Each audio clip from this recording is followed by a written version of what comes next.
Well, this is a spicy rumor, but that is, of course, what it is. It'll be interesting to see how this all shakes out and exactly how plausible it all is, as we've seen Phase 4 Marvel be, how do we say, different, focusing on diversity and lesser known tales, lesser known heroes.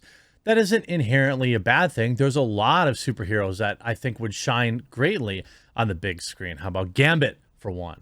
But anyway, but there are a lot of people that push back and say, hey, what was wrong with Iron Man? What was wrong with, Thor and the other Avengers? What was wrong with the way things were? And as Disney would tell you, the way things are the way they shouldn't be. It's evil, and they must lift up all voices and push down other voices that aren't those.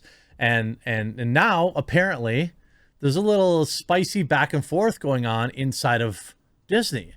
Marvel crumbling. Disney's Bob Chapek rejects Kevin Feige's woke approach. Interesting. It's claimed that the head of Disney, Bob Chapek, is butting heads with head of Marvel, Kevin Feige, over the woke approach to the MCU. The rumor comes from YouTuber Overlord DVD. Okay, so let's put it this way. I know a lot of people, have their opinions of him. I've always had a good relationship with him. I don't have many sources, so maybe his sources seemed absolutely correct on Rise of the Skywalker when everybody was, piling on him about not having good rumors. I'm pretty sure he was dead on about Rise of the Skywalker, wasn't he? Anyway, who previously offered up information about the problems surrounding Captain Marvel and Brie Larson, and we saw the sequel. Captain Marvel was dropped from the title, and Feige brought two new actresses and characters who star alongside Larson, who appears to be trying to rebuild her image. I do think that was weird. I don't think that Brie Larson and Captain Marvel can stand alone solo. Even the Captain Marvel movie needed Samuel L. Jackson, obviously, and Monica Rambeau. But I do think that there are existing MCU stars that you could put in there. Right now, they're running two relatively new characters to the MCU, and characters people don't care about.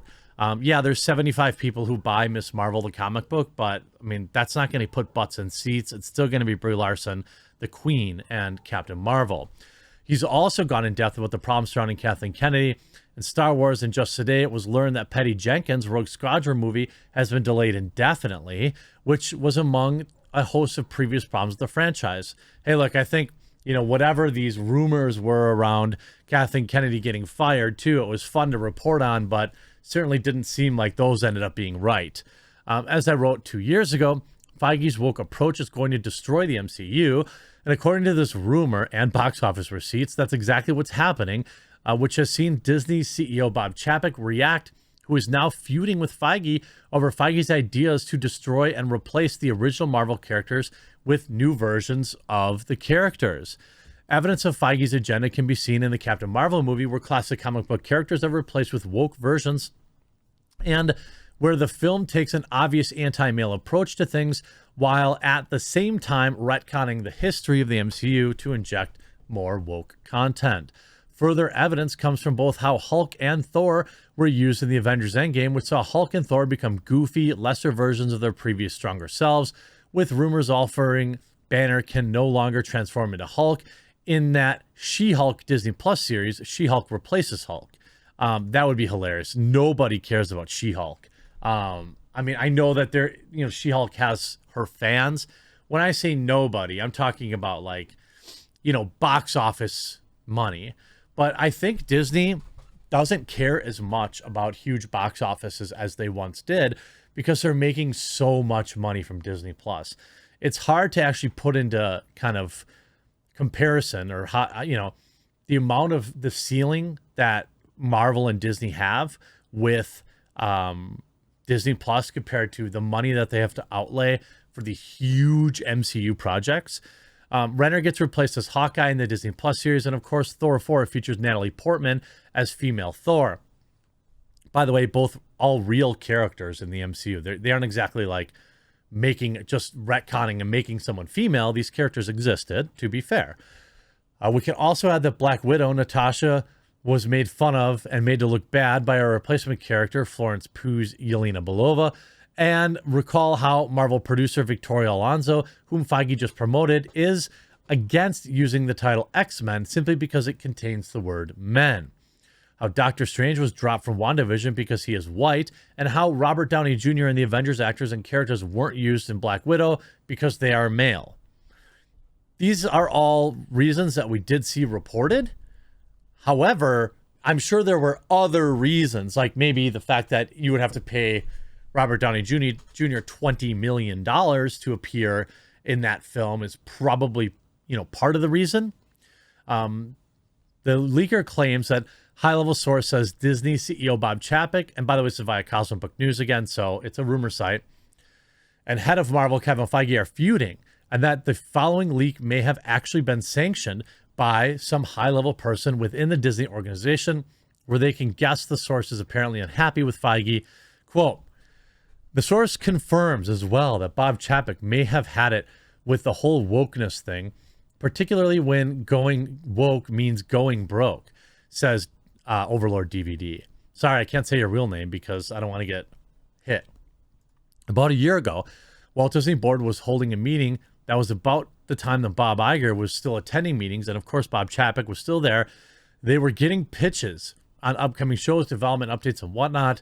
Things were moving along when it got to be Feige's turn. He started his spiel during his presentation. Bob Chapek interjected and asked Feige, so now that you killed off Iron Man, who exactly are you going to replace Iron Man with? And when are you going to replace him exactly? Kevin looked at him in a moment and then replied that he was going to replace Tony Stark with Riri Williams. To Kevin's shock, Bob Chapek knew who Riri Williams was and how badly her comic run had done. Regarding the comics, the last 10 years or so, most likely to sync them up with Feige's woke plans for the MCU, Marvel Comics replaced original characters with woke versions, which David Gabriel, Marvel's senior vice president, sales and marketing, confirmed back in 2017. Had a big failure for the company, which titles that included Ironheart and Miss Marvel. Chapek expressed skepticism about the move to replace proven successful character with one that couldn't even sustain a series past 12 issues. According to my source, Feige was surprised that Chapek knew the score. Feige essentially told Chapek, don't worry about it, I can make it work. But that wasn't the end of the discussion. Feige was trying to pitch this stuff, hoping that Disney Board wasn't aware of the bad sales of the characters like Ironheart and Miss Marvel in the comics. Well, Bob Chapek was on the ball. He was already aware of Feige's plans and had done his due diligence and knows this is a losing strategy. Chapek then called Feige on it, but Feige still had too much juice to be derailed in his disastrous course. But Chapek is, according to sources, taking the long view and playing for the I don't know what that is, an audible. Chapek knows Feige is trying to use the original heroes to prop up the underperforming third-rate heroes that appeal to SJWs and nobody else. Well, I think that's not exactly a big brain take. Anybody who watches can see that that's the case. That's the only way you can make it work, by the way. Captain Marvel was, a special circumstance where the MCU was at the height that it would ever be, and that movie was billed as required reading for Endgame. Also, you had, obviously, Samuel L. Jackson in that movie, another beloved character. So you had other stuff going on in that film. I do think it is weird. One of the weird things is that they didn't call it Captain Marvel 2. Now they're calling it The Marvels, and they're making it like 3 women. If that was done because, to protect Brie Larson's character, I don't know, because it doesn't seem like that's the case. If you're trying to protect her, then you would put Spider-Man in it with her. You know what I mean? Or Thor, or, literally anybody who's well-liked.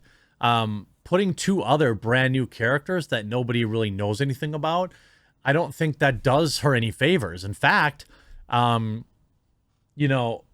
makes her probably less likable, I would argue. It's tough to say for sure. It's interesting. He continues. So Chapek is taking steps to foil Feige by pointing to recent lawsuits involving the ownership of original Marvel characters to say, no, Kevin, you can't use the original heroes to prop up the terrible ones.